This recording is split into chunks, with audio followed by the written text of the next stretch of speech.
Olá pessoal, bem-vindos mais uma vez ao Canaril Santos Costa. O meu nome é Vítor Costa e é um prazer tê-los aí desse lado.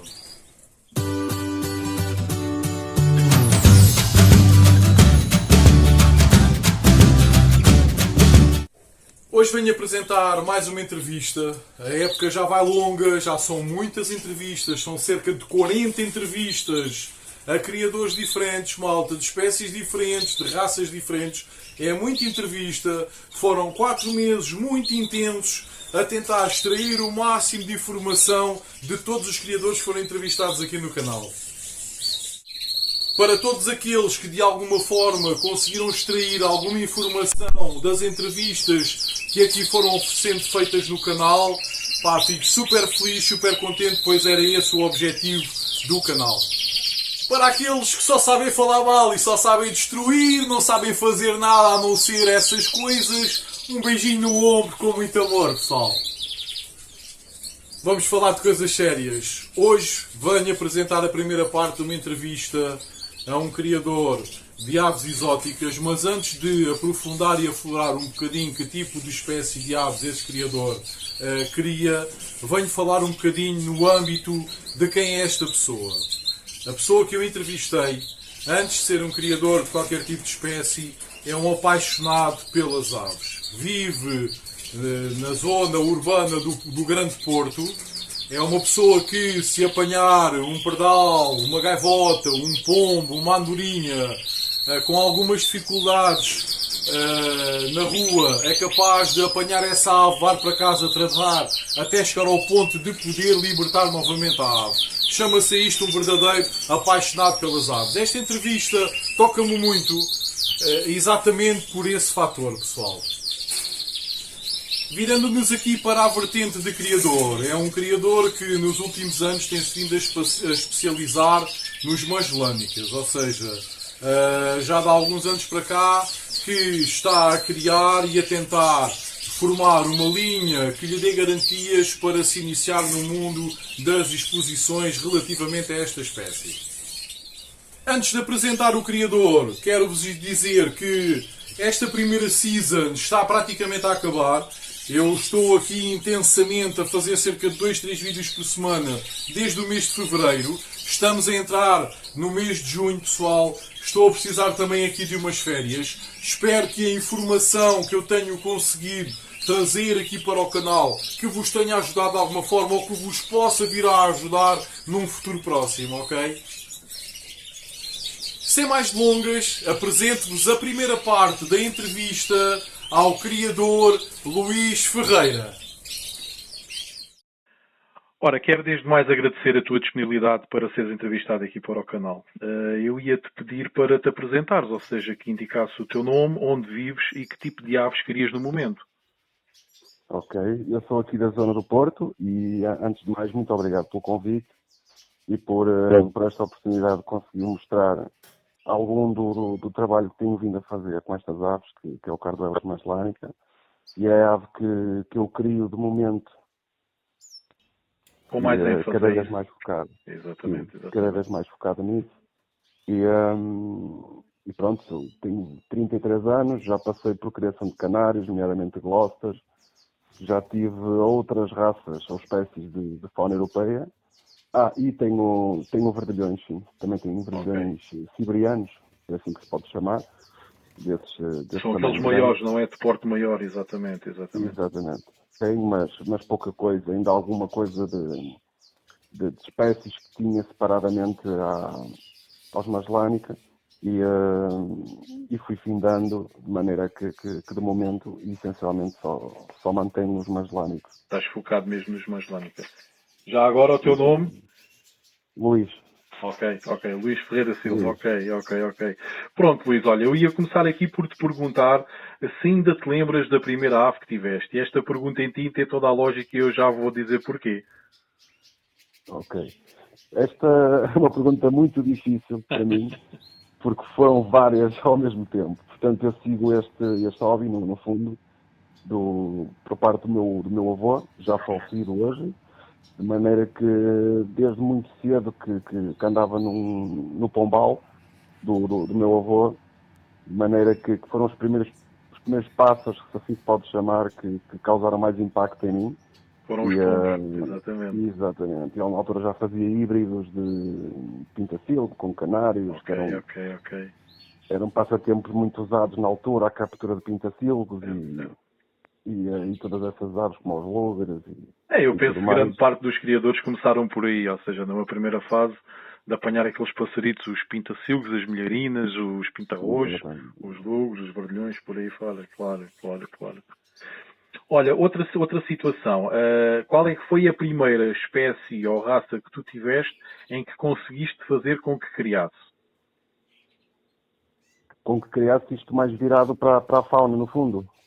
Pronto, qualquer que fosse a espécie, fosse os pombos, fosse a fauna, qualquer que fosse. Qual é que foi o primeiro casal de passarinhos que tu tiveste e que conseguiste tirar descendência desse casal? Neste ponto mais específico, já se pode dizer mais na vertente dos canários, que havia aqueles canários que se comprava na feira, os pintos, que eram oferecidos por familiares, exatamente. Exato. Os tais pintos, e procurávamos ali uma mistura de cores e juntávamos qualquer coisa com qualquer coisa, basicamente. Exatamente. A alimentação muito básica, aquela papa de ovo caseira com pão ralado e o ovo cozido, de maneira que foi daí que eu comecei mesmo a criar aves mais atentamente, vá. Olha, outra questão, antes daqui de nos debruçarmos um bocadinho mais sobre os Mangelânicas, eu sei que tu és um apaixonado pela passarada, pelos animais no geral. Eu sei que trabalhas numa loja de comida para animais, certo? Fala-me um bocadinho nesta tua paixão, o que é que tu sentes? Eu sei que também reabilitas algumas aves. Fala-me um bocadinho sobre essa situação também, Luís. Claro que sim. Portanto, este foi o meu primeiro emprego, trabalhando propriamente numa loja de animais.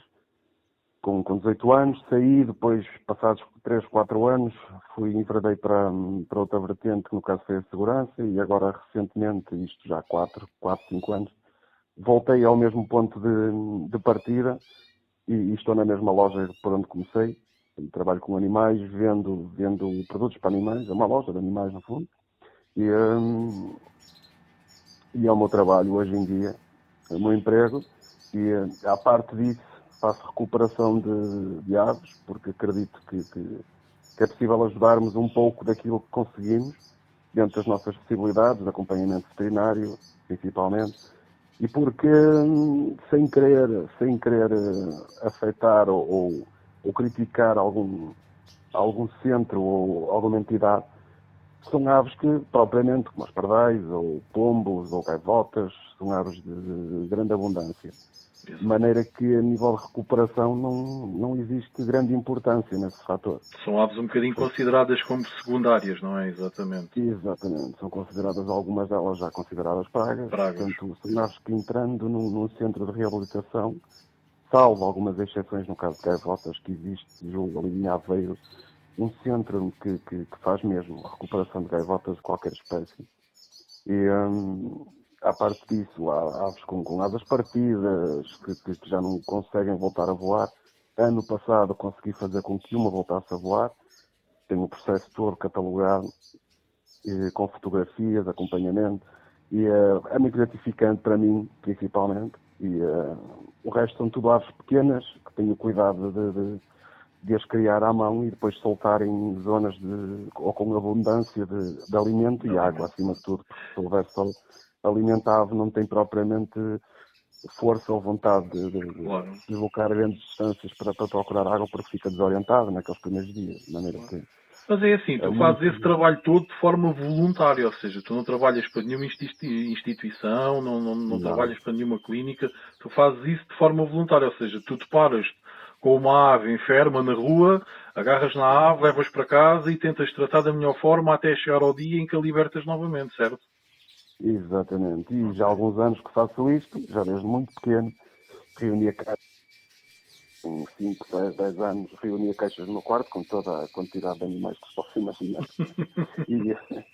E até hoje fica, de maneira que a certo ponto já as pessoas, pais, tios, outros familiares que encontram, fala com o Luís, envia para o Luís, vão levar à loja onde o Luís trabalha, e de repente, em pouco tempo, ainda há pouco tempo, andava com pardais, rabi-ruivos, chapins, um pouco, e eu tento sempre, e é uma mensagem que eu quero transmitir, que é aves que devem ser recuperadas, ok, eu faço com todo o meu esforço e com toda a minha dedicação.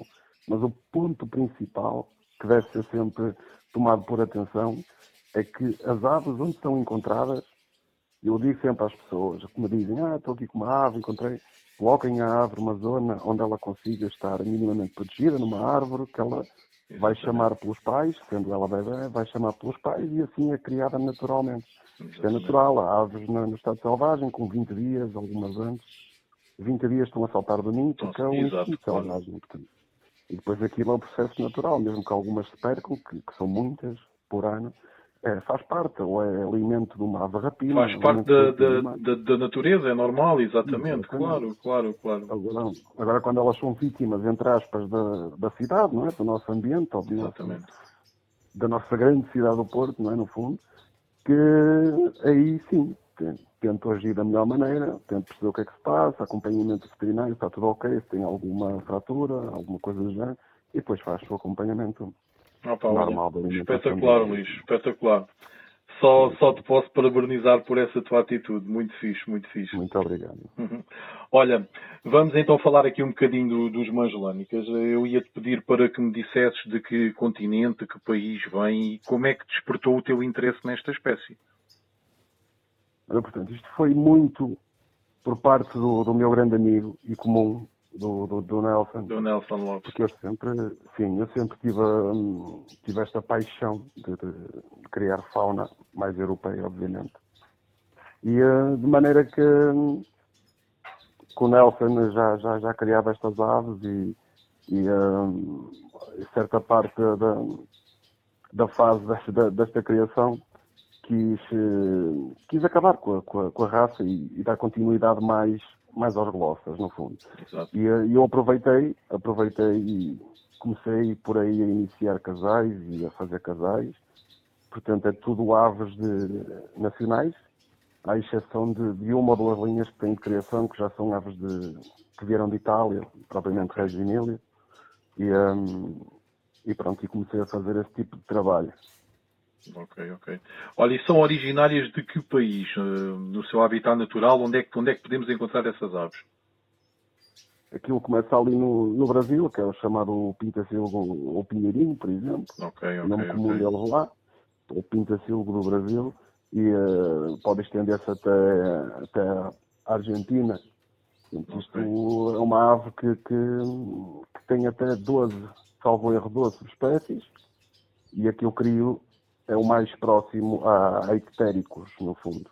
O carduelis, pois acaba por ser, portanto, sendo um carduelis, acaba por ter parentesco com lugos, com pintacilgos, ou seja, aves da nossa fauna, acaba por ter parentesco com o pintacilgo na Venezuela, certo ou estou errado? Não necessariamente. Sei que foram usadas alguns cruzamentos para obter mutações. Se bem que as fêmeas destes cruzamentos, na maior parte delas é quase tudo infértil, portanto acredito que tenha sido só trabalhar com macho. E também de início também por falta de exemplares para se fazer este tipo de criação, começaram a usar luvas. Portanto, acredito que hoje em dia, a nível de espécie, principalmente a que temos cá na Europa, portanto, já se desloca um pouco do ancestral ou do genuíno. Exatamente. Do selvagem aproximar-se, mas já começa a desfazer ali um pouco na parte do tamanho do bico, a forma do bico, mas a nível de coloração e marcação aproxima-se muito ao selvagem, no caso dos ancestrais. Mas é que foi como o cardinalista da Venezuela, também aconteceu o mesmo fator que foi o cruzamento com outras espécies para obter melhoramente as cores. Exatamente, no canário principalmente, exatamente, claro. No canário numa primeira fase, tu se calhar estás-te a referir à parte inversa, criar mutações no cardinalito, é isso? Exatamente. Exato. Ok. E como ao cardinalito, diz-me uma coisa, na vida selvagem estão em perigo de extinção ou existem em abundância? Existem em abundância no Brasil, existem em abundância. São capturados normalmente, como é de esperar, não é? Mas sim, existe em grande abundância e aquilo depois divide-se por zonas por zonas ou por estados onde existem essas diferenças, o tamanho da gola, Exatamente. As tais a própria subespécies, não é? marcação. Exato. Exatamente. São todas muito parecidas, onde difere só as linhas de marcação, o tamanho propriamente da ave, uns são mais pequenos que outros, e porque eles lá também têm o IRL também, de maneira que, pronto, acredito que depois possam haver algumas misturas ou hibridações, no fundo. Ok. Olha, é uma espécie que necessita de muito espaço para criar? Não necessariamente. Hoje em dia, a maior parte das pessoas que eu conheço, portanto, acham que o mais confortável para este tipo de aves são viveiros no máximo de 80 centímetros. Portanto, são aves que devem ser separadas por casal e depois na criação não se deve juntar ou deixar junto o macho com a fêmea na altura que a fêmea está a colocar os ovos e depois a fazer o choco. Mas que é porque os machos são violentos, é? São bastante agressivos, se bem que a fêmea defende o ninho, mas quando ela sai para comer ou algo do género, que o macho, a maior probabilidade é do macho partir os ovos. Ok. Portanto, quem o faz, eu por acaso não faço, admito, quem o faz e que se vê pássaros, pais, no fundo, a alimentar os seus filhos, é depois das aves nascerem. Portanto, eles ficam separados com uma grade, só vão estar com a fêmea, no fundo, uma vez ou duas vezes por dia, para fazer a fecundação, são separados através de uma grade, e depois, a partir do momento em que as aves nascem, portanto, acredito que abram a separação, no fundo, e juntam novamente o macho com a fêmea. Claro. Exatamente. Mas aí acabam sempre por correr os mesmos riscos, desde abandono de choco, ferir as próprias crias, e de tudo um pouco. Portanto, são aves muito agressivas, e eu costumo dizer isto algumas vezes, portanto, não são aves de criação prazerosa, no fundo, portanto, não são aves que são meigas umas com as outras, mesmo a partir do momento que saem do ninho, são aves que se depenam com alguma facilidade, picam-se, aos quantos são em grupo, mesmo em viveiros muito espaçosos. Portanto, eu uso viveiros de metro, metro e 20 no máximo, e consigo assim fazer a criação das aves. Portanto, E acabas por separar o macho durante toda a fase, é isso, da fêmea? Exatamente. Okay. Mas no meu caso, eu não deixo o macho, por norma, não deixo o macho ver a fêmea. Portanto, ele fica numa zona onde não consegue ver as fêmeas. Okay. E depois vou jogando, entre aspas, o macho nas várias fêmeas que quer fazer isso. Portanto, ele pode, acreditando que fala-se de 3 a 4 fêmeas, eu já tive macho a ir a 7, 8 fêmeas em perfeitas condições. Portanto, não desgasta nenhum. Ou seja, nessa espécie é normal praticar a poligamia, usar um macho para várias fêmeas, é isso? Precisamente. Quando queremos ir buscar algumas definições que procuramos ou acreditamos que naqueles casais é muito bom, ou a fêmea é boa. Exatamente. Mas principalmente o macho é muito bom e nós tentamos usar aquele macho para o maior número de fêmeas. É sempre dentro desse sistema. Ok. Olha, é uma espécie difícil de criar, tirando todas essas situações que já afloraste? Não necessariamente. Isto é como aos pintacilos. Portanto, há pessoas que dizem que é difícil, outros dizem que é fácil. Portanto, a grande questão nesta espécie, eu acredito que seja com aves jovens. Portanto, a ave com 1 ano de idade, no primeiro ano que está a criar, são aves que facilmente poderão abandonar o choco, abandonar cria, já com 4, 5 e algumas vezes já com mais de 10 dias. Portanto, são fêmeas que abandonam facilmente o choco. Por inexperiência, por imaturidade, provavelmente, é isso. Exatamente. São aves que inicialmente, no primeiro e segundo dia, nota-se alguma dificuldade em alimentar as crias, mas que depois disso criam melhor do que os canários, sem dúvida alguma. Às vezes fêmeas com 4, 5 filhos, sozinhas, criam uns 4 ou 5 filhos com a mesma força. Não é notado como nos canários, em que fica mais um ou outro mais para trás. Acaba por ficar sempre atrás, exatamente. Conseguem manter aquele ritmo e conseguem subir a ninhada, no fundo, com a mesma qualidade, sim. Então, em dizendo tu que normalmente nesses primeiros dias de vida das crias existe essa dificuldade na alimentação, é normal procederem à ajuda da alimentação das crias ou nem por isso? Eu sempre fiz isso. Sempre já com os canários fazia. Portanto, eu faço primeiramente, a mudança do alimento, não é? Diariamente. Ok. Coloco o alimento novo, ou nos primeiros dias adiciona-se um pouco mais ou à parte de trilha ou de níger, e depois aí, ao fim de 10, 15 minutos, de se notar que a fêmea sai do ninho, vai comer e alimentar as crias, nós, ou eu no fundo, vou acompanhar e consigo compensar aquilo que ela não fez nestes primeiros dias, sim. Ok. Olha, diz-me outra coisa, é uma espécie sensível a doenças? Por norma, são muito resistentes, mas, ao mesmo tempo e no mesmo patamar que os pintacilos, têm alguma sensibilidade, nomeadamente a bactérias e fungos também, mas principalmente em bactérias, porque a nível de fungos dificilmente é provável que isso aconteça, porque não uso germinados, não uso nada que contenha água e que acima de tudo fique muitas horas. Portanto, eu uso a pérola mórbido, mas só uso quando as aves já têm os seus 5, 6 dias, mesmo para gerir aqui um bocado a saudabilidade dos intestinos das aves. Porque Interessante. Ou seja, só usas a pérola mórbida a partir dos 5, 6 dias e nestes primeiros 5 dias utilizas então sementezinhas como a perilha que estavas a enumerar, o níger, para as fêmeas conseguirem alimentar as crias. É por aí? Exatamente, e principalmente para chamar ou para atrair a fêmea a sair do ninho. Para tu depois ires ajudar. Exatamente.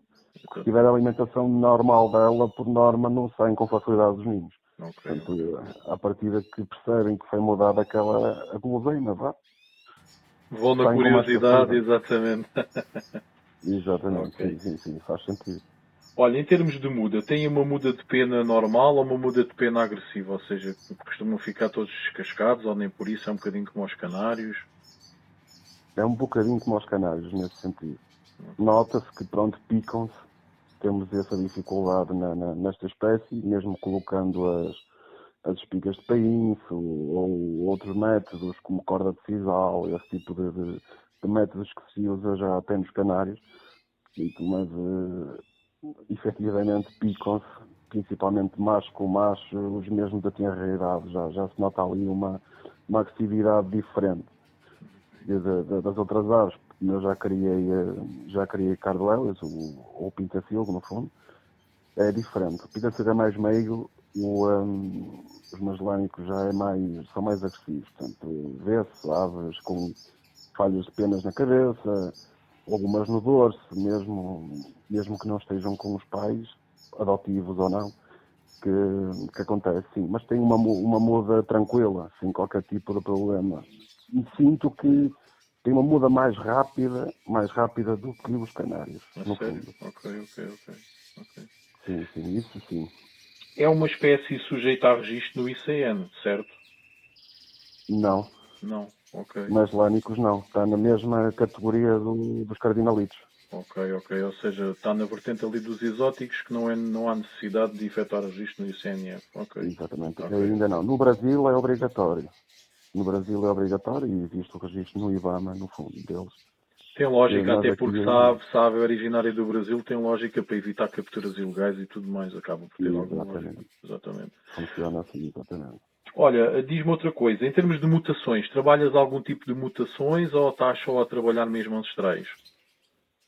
A minha grande paixão são os ancestrais, sem dúvida alguma, mas tenho também os topázios, mas a mutação que a maior parte das pessoas começa, como também nos cartinalitos, e os diluídos, duplos diluídos e por fim topázio. E tem uma exceção lá de uma ave que veio de Itália, de uma marfim, que consegui já tirar descendência, mas ainda não consegui focar a mutação daquela cor. Portanto, ainda não posso considerar efetiva no canaril ou no espaço. Claro, ainda estás a trabalhar nesse sentido.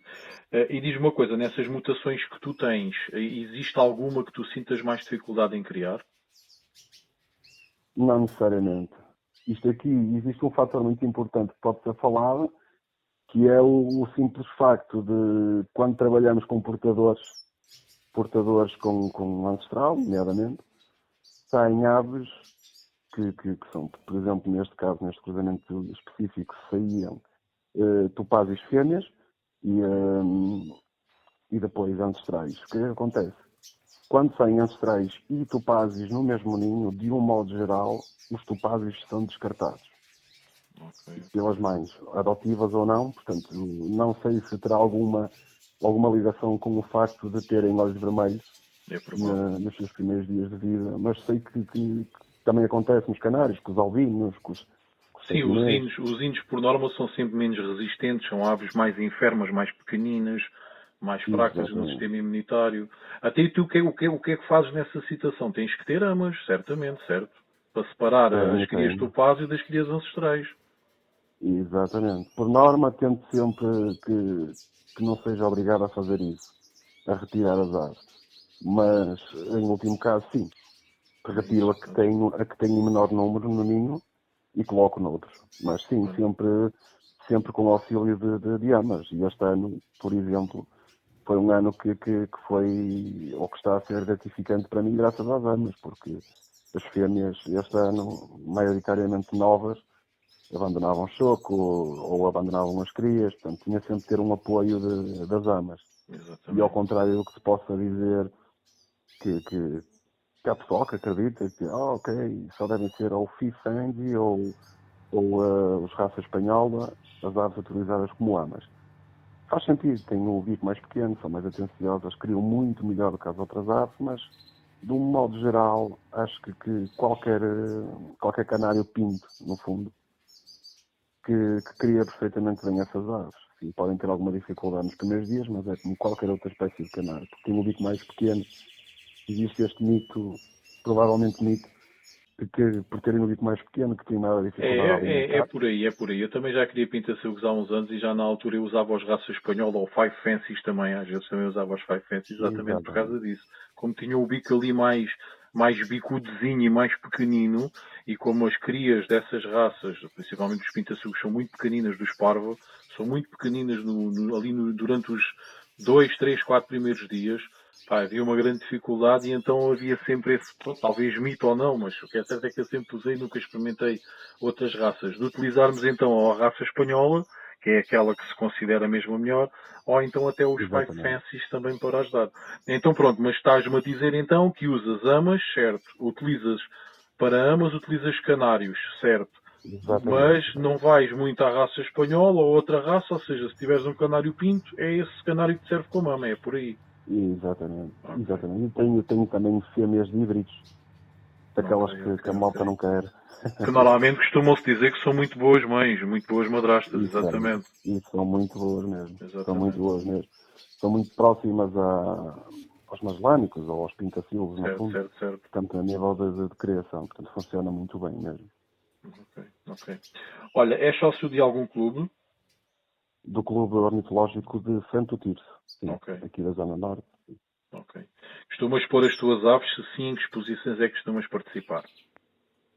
Ainda não estou em posicionamento de conseguir fazer esse feito, portanto já há 2 anos pelo menos há 2 que não conseguimos ter esse acesso mais facilitado neste fator, mas este ano, se Deus quiser, e se tudo correr como esperamos que corra, sim, tenho intenção principalmente de dar prioridade ao meu clube, que acho que é muito importante e nunca devemos esquecer isso. Portanto, o clube sempre em primeiro e ajudar ao máximo mesmo este agrupamento que muito esforço fazem pelos criadores. E depois sim, o Mundial, sim, sem dúvida. O Mundial é um foco principal também, sim. É um objetivo que tu tens, ou seja, tu tens estado a preparar-te, tens estado a tentar melhorar as características das tuas aves, a tentar fixar aquelas características que queres, para iniciares este ano, numa primeira fase, exposições começando pelo teu clube, obviamente, mas já pensando numa perspectiva a breve, médio prazo, de também começares a participar em exposições internacionais, nomeadamente o Mundial, é isso?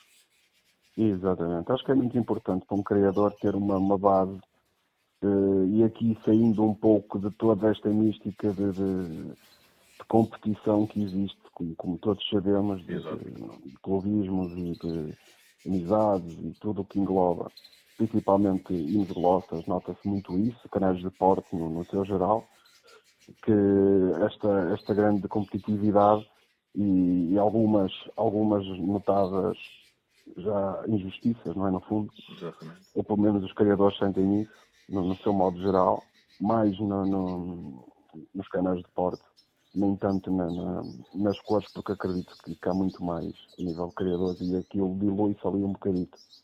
Mas sim, faz sentido, principalmente para conseguirmos ter uma base de trabalho, alguns pontos menos bons que podemos melhorar e, acima de tudo, visitar, que é o mais importante. Na minha opinião, é visitar, ver o trabalho dos outros com os próprios olhos, e porque às vezes as fotos enganam um pouco ou temos uma percepção diferente daquilo que é a realidade.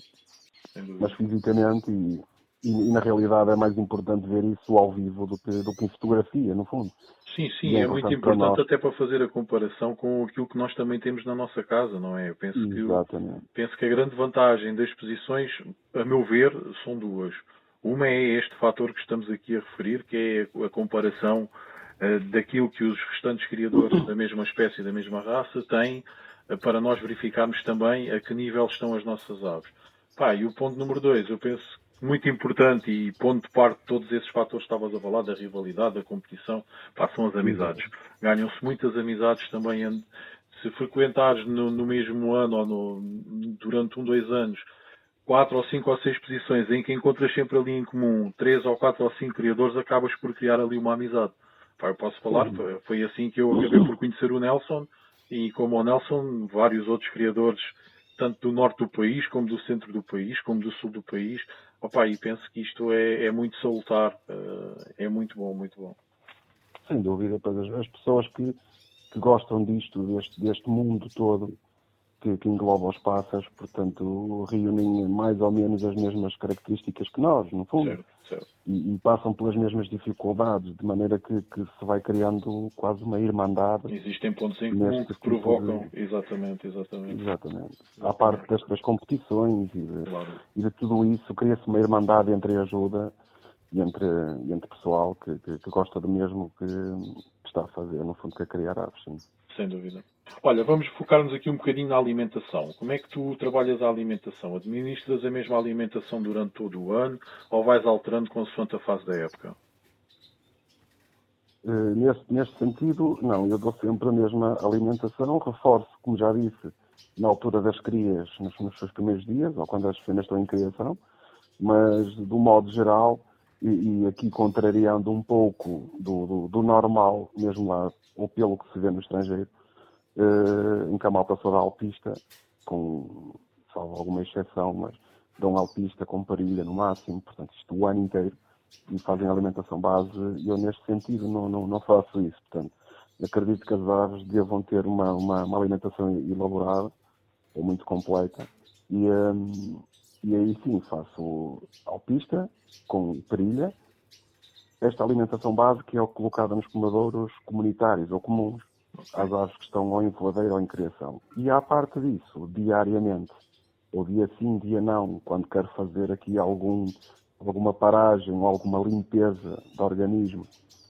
e prolongo para 2 dias a troca desses copos que eu coloco depois dentro da gaiola, copos com mistura no meu caso eu uso a da Kiki Pro, que é a Shilgueiros Pro. Será a mistura de quê? A mistura de fauna, será isso? Exatamente, é uma mistura de Pincacil, de uma super premium da Kiki Pro, que experimentei e gostei muito. Portanto, uso essa, misturada também com alpista, mas aí só eu tento fazer uma dosagem diária, portanto, consoante o número de aves, eu coloco aquela quantidade, não é muita, os copos normais que se utilizam de encaixar na grade por dentro da gaiola. Portanto, claro, o objetivo final será aí não ter sempre à disposição esse alimento. Teres ali uma dose, exato, é aquilo que comem, quando acabar, acabou. É por aí, não é? Exatamente. São aves que são muito golosas, portanto, são aves que, tendo acesso a isso, conseguem ser mais golosas que os canários. Okay. E se proporcionarmos isso, ou essa disponibilidade, elas comem essencialmente isso, não comem mais nada, não E querem fazer algo. depois até pode acabar por ter efeitos negativos a nível digestivo e de fígado e tudo mais, não? Provavelmente. Principalmente a nível de fígado, sim. Então elas têm alguma facilidade. Uma família, no fundo, a família dos Cardoelis, tem alguma facilidade de ter um aumento de fígado, ou chamado fígado gordo, ou alguma outra depois influência daí mais vêm negativa. outros problemas, claro que sim. Sim, torna a ave mais débil, sim, no fundo. Exato. Olha, alimento vivo. Costumas administrar alimento vivo às tuas aves? Por opção, não. Não costumo utilizar. Já utilizei na altura dos pintacilos, os pinkies, ou o asticô, aqueles bichinhos brancos pequeninos, ou búfalos, ou assim. Hoje em dia não administro pelo simples facto de serem grandes propagadores de fungos. Ok. Então pronto, basicamente a dieta, e nomeadamente na altura da criação, fica pela Pearl mais papa, é isso? Mais aquelas sementes que tu enumeraste. Exatamente. No caso da papa, eu uso uma seca fina, e aquelas, por exemplo, uma Ragerisol, uma TH Liposoft, White, e a essa junto a CD seca de canais de porte, por exemplo.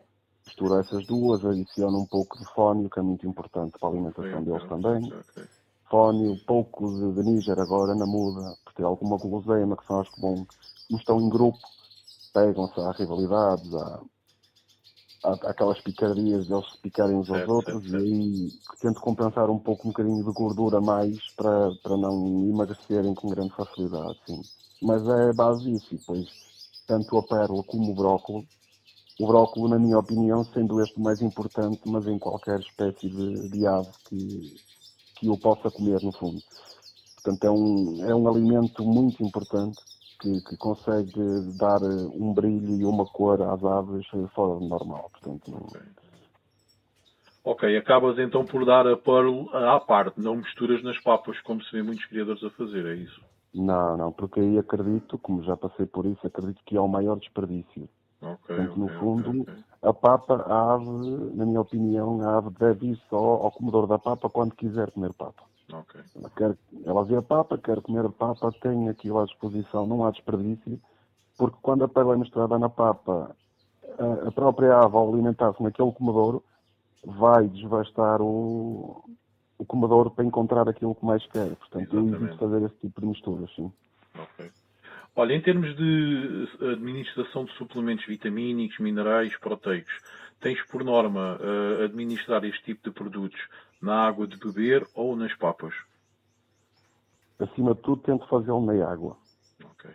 Sempre, porque é o ponto principal, na minha opinião, da ação na ave. Porque na papa, ou se põe mesmo no balde que se prepara à parte, também uso, mas não é essencialmente o meu foco. E perde-se ali um bocado a propriedade do produto que queremos administrar. Na água é mais direto à própria ave, e nestes últimos tempos tenho optado por fazer desta maneira, que é retirar os bebedouros quando chego ao canaril, retiro os bebedouros, trato das aves, portanto isto pode levar cerca de uma hora e pouco, e depois sim, coloco a água e as aves vão beber aquela água com outra vontade, portanto conseguem ingerir a maior parte de água